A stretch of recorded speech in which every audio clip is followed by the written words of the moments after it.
What I'm about to tell you is something most doctors don't say out loud. The advice given to people with diabetes about fruit is a mess. A genuine, contradictory, confusing mess. And it's not your fault if you don't know what to believe. I'm Dr. Isabella Morgan. In over 2 decades of working with patients with diabetes, I've heard the same 3 stories again and again. The first patient tells me their nutritionist said fruit is basically sugar, and they should treat it like candy. Avoid it almost entirely. The second patient heard from a wellness influencer that fruit is natural sugar, so it does not count. Eat as much as you want. The third patient read a headline saying tropical fruits are dangerous, but did not see anything about which ones or why or how much. 3 completely different answers, all from people claiming authority. No wonder you are paralyzed. And what happens because of that paralysis? Some of you have stopped eating fruit entirely. You are missing fiber, vitamins, and compounds. Your body genuinely needs to fight the complications of diabetes. Others are eating fruit freely with no strategy at all, then checking your glucose numbers and wondering why they keep climbing. Neither group has been given the real tools to make confident decisions. That changes. Today, I am going to walk you through the 10 best fruits for people managing their blood sugar and the 5 fruits that demand serious caution. Not based on guesswork or fear, based on the science of how each fruit actually behaves inside your body. To be specific, we are going to be honest, and by the end of this, you are going to feel like you finally have a clear map. But I want to say something first, and I need you to actually hear it. There is no fruit on this planet that I am going to tell you can never touch your lips again. Not one. That kind of thinking leads to failure, obsession, and eventually giving up entirely. What I believe in is understanding. When you understand how a food behaves, you stop fearing it and start managing it. That is a completely different and far more powerful way to live. People with diabetes should eat fruit. The question is which ones, how much, and when. Let us build that understanding right now. Drop your country in the comments. I read every single one. And if this is your first time here, subscribe and hit the notification bell because this is exactly the kind of content I put out every week. Before we get into the list, I need to give you 2 tools because without these tools, the list is just a list. With these tools, you will understand the why behind every single item and you will be able to apply this logic to foods I have not even mentioned. The first tool is the glycemic index or GI. Think of this as a measure of speed. Specifically, how fast does the sugar from a particular food enter your bloodstream? A GI above 70 means sugar hits your blood like a sudden wave. Your glucose spikes sharply, your pancreas panics, and your body is in reactive mode. A GI below 55 means the sugar enters slowly, smoothly, like a gentle tide. That is what we want. The second tool is glycemic load, or GL, and this one is critically underused.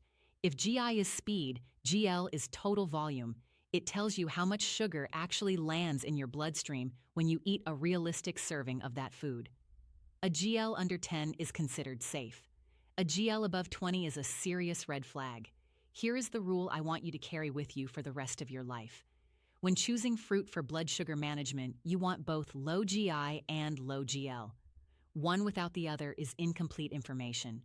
And one more thing before we dive in, I am going to hold everything to the same standard weight, roughly 4 ounces or 120 grams.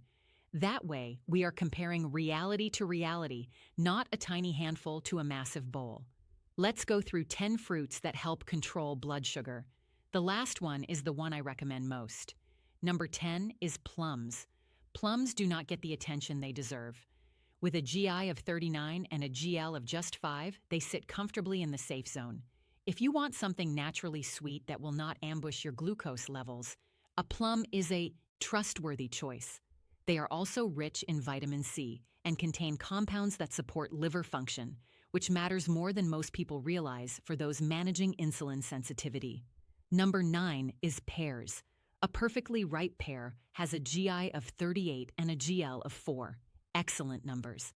But here is what I want you to notice about pears specifically. The fiber is not evenly distributed throughout the fruit. A large portion of it is concentrated just beneath the skin. If you peel your pear, you are peeling away significant protection. Eat it whole, skin on. That fiber acts as a physical barrier that slows the release of sugar into your blood. Do not throw that away. Number 8 is apples. GI of 36, GL of 6. You already know apples are good for you, but let me be more specific. Apples contain a soluble fiber called pectin. Pectin does not just slow sugar absorption. It also acts in your digestive tract to help reduce LDL cholesterol, which is your bad cholesterol. For a person with diabetes, cardiovascular risk is the number one long-term concern. Eating an apple with its skin is doing two jobs at once. Never underestimate the humble apple. Number 7 is passion fruit. GI of 27, GL of 5. Those are remarkable numbers.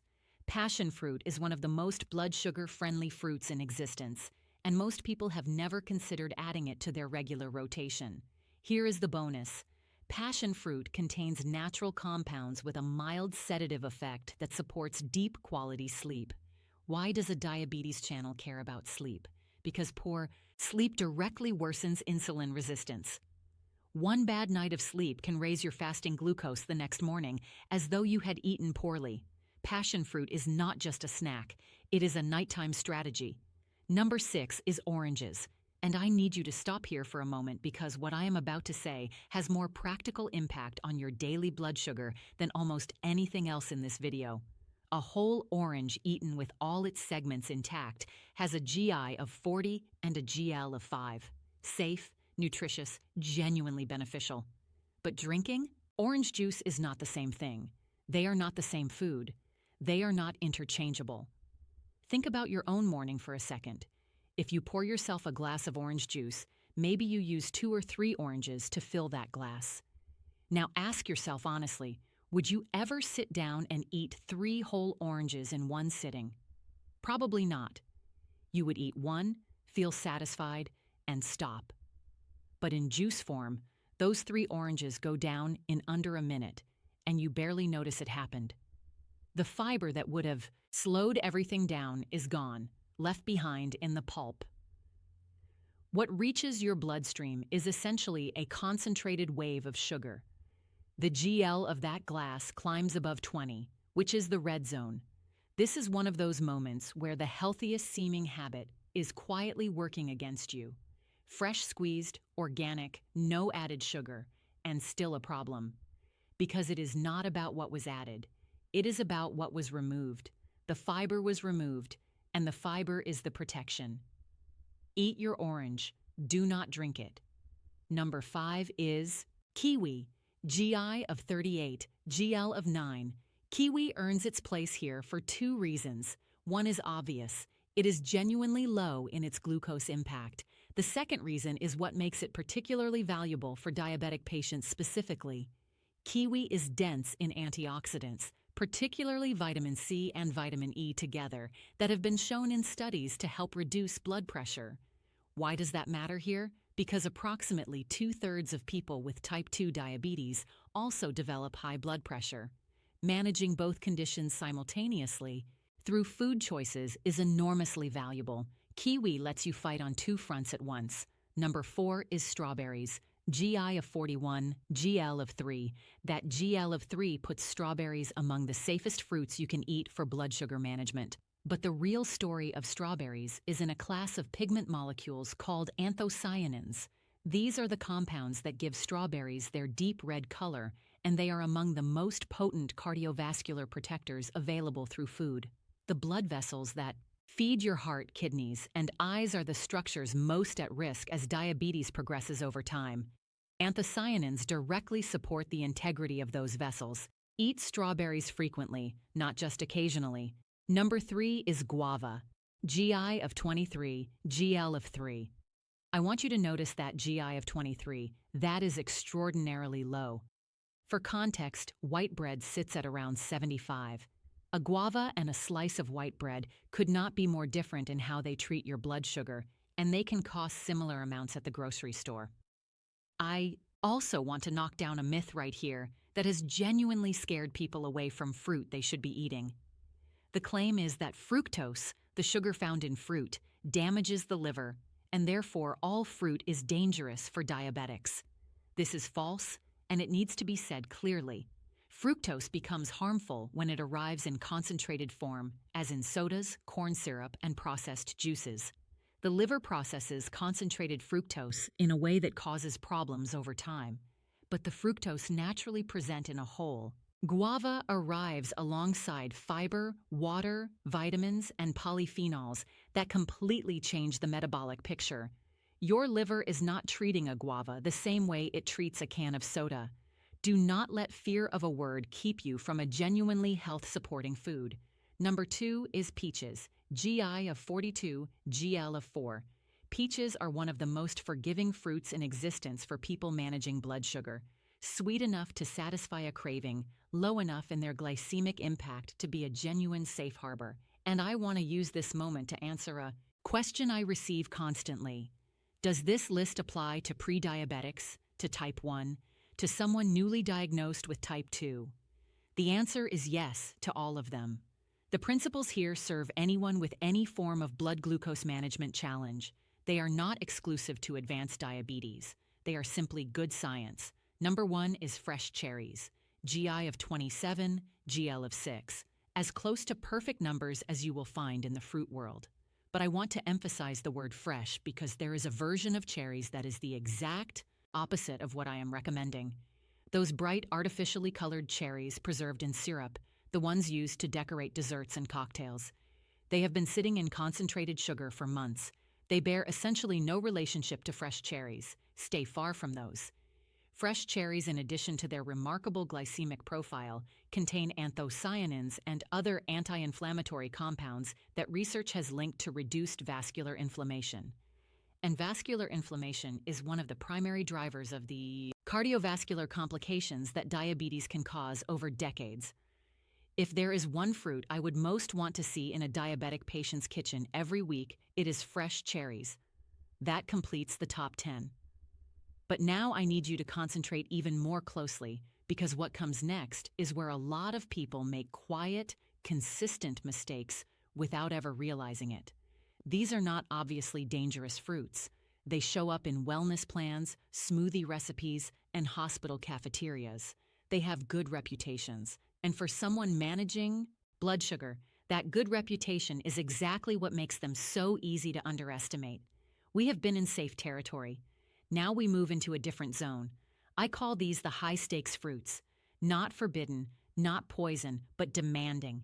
Eating them carelessly is like driving on a wet road at high speed. You might be fine, but the margin for error is much smaller than you think. Number 5 on the caution list is papaya. GI of 58, GL of 10. Papaya is genuinely useful for digestion. It contains an enzyme called papain that helps break down proteins and can relieve bloating and discomfort. I do not want to dismiss that benefit. It is real. But for someone with diabetes, the digestive benefit and the glucose impact arrive together. You cannot get one without the other.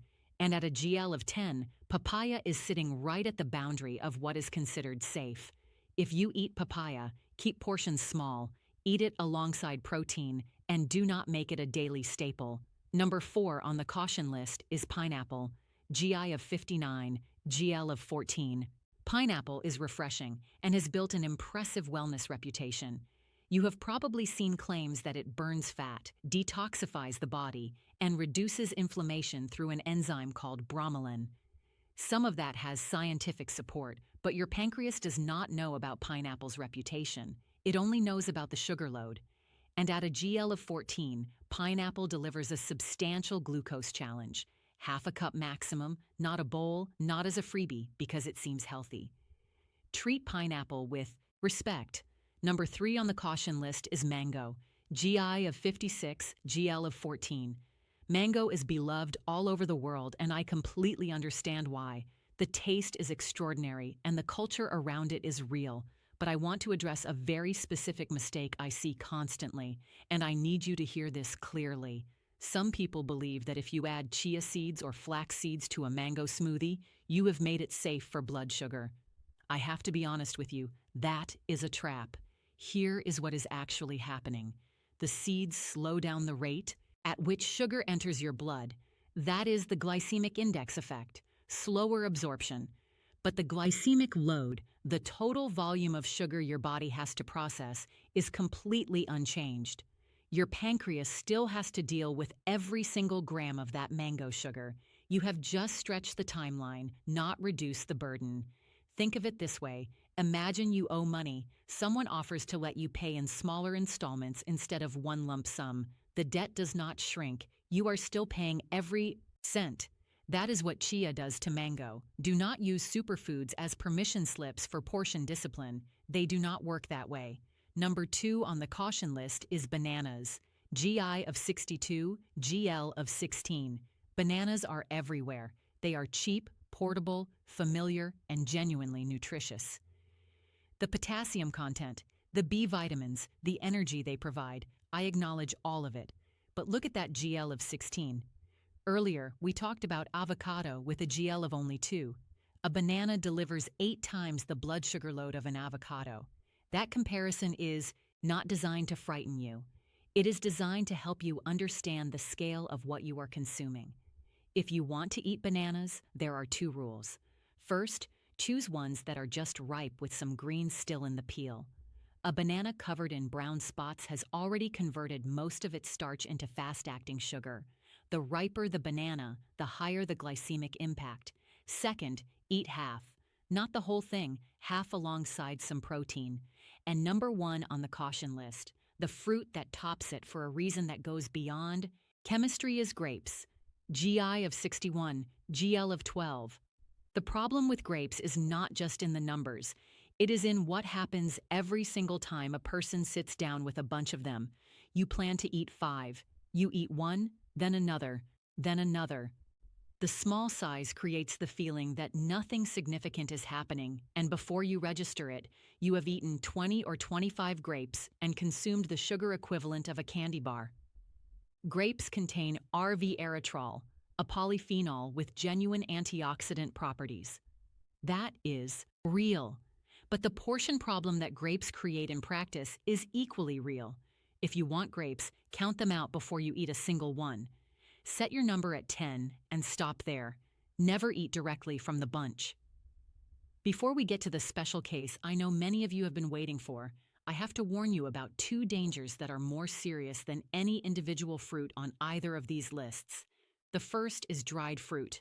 Raisins, dried apricots, dried mango, prunes, dried cranberries. Think about what drying a fruit actually does. You are removing the water. That is it. But water is precisely what dilutes the sugar in whole fruit. Remove the water, and the sugar stays now compressed into a tiny volume. A small handful of raisins carries the glycemic load of multiple whole grapes. Their GL regularly exceeds 30. For people managing blood sugar, dried fruit is not fruit. It is concentrated sugar with a health halo. Treat it that way. The second danger is ripeness. And this is basic biochemistry that almost no one talks about. As fruit ripens, the starches inside convert to sugars. This is a continuous, predictable chemical process. A banana that is slightly green contains substantial resistant starch that is absorbed slowly and actually feeds beneficial gut bacteria. That same banana left to develop brown spots has converted most of that starch into glucose and fructose that absorb rapidly. Same fruit, same size, potentially very different blood sugar outcome depending entirely on when you eat it. Choose fruit at peak ripeness or just before. Do not wait until it is soft and excessively sweet. Now, watermelon. I know a significant number of you have been waiting for this name to appear. You noticed it was not in the top 10 and not in the caution 5. That was not an oversight. Watermelon is a genuinely unique case, and it deserves its own explanation. From a nutrient standpoint, watermelon is remarkable. It contains L-citrulline, a compound that helps relax and dilate blood vessels, which directly supports healthy blood pressure. For someone with diabetes, where cardiovascular risk is already elevated, that is a meaningful benefit. From a glycemic index standpoint, watermelon scores very high above 72. That looks alarming on paper. But here is the paradox. The glycemic load of a standard 120-gram portion is only 4 because watermelon is 92% water. There simply is not that much sugar in a realistic serving, even though what sugar is there moves fast. So in theory, moderate watermelon is quite manageable for most people with diabetes. But here is where I need you to be honest with yourself. Think about the last time you had watermelon. Did you cut a precise 4 Oz slice, eat it, and genuinely stop? Or did you keep going because it was cool and sweet and refreshing and the bowl was still right there in front of you? Most people know the answer without thinking too hard. The trap is not in the watermelon. It is in what watermelon does to your sense of portion. If you have the self-awareness to eat one measured serving and put it down, watermelon can be a genuinely good choice. If not, the speed of its sugar absorption combined with the reality of how much you actually eat can create real problems. Only you know which category you fall into. Be honest with yourself about that. I want to speak to you directly for a moment, not as a doctor reading from a list, but as someone who has sat across from thousands of people navigating exactly what you are navigating right now.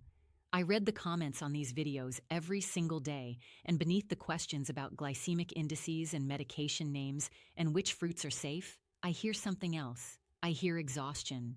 I hear people who have received so many contradictory instructions from so many different voices that they have stopped trusting their own judgment entirely. People who feel like every food choice is either quietly saving them or slowly destroying them. That is an exhausting way to move through the world. And I want you to know that I see it. Here is what I also know. Trying to change everything about the way you eat in 1 week is the most reliable path to changing nothing permanently. Radical overhauls feel powerful in the first few days. They rarely last beyond 2 weeks. Small, specific, consistent changes are what actually move the needle over months and years. So here is what I am asking you to do tomorrow. Just tomorrow. Not a new lifestyle, not a complete overhaul, just one thing. Tomorrow, look at your breakfast. Breakfast determines your glucose trajectory for the entire day. A high-sugar breakfast creates a cascade of cravings, reactive hunger, and elevated glucose that can follow you all the way through to dinner. A stable breakfast changes the arc of the whole day. If you currently start your morning with sweetened cereal, white toast, fruit juice, or a blended fruit smoothie, try this instead. 2 eggs, any style, and 1 fruit from the top 10 list, eaten whole.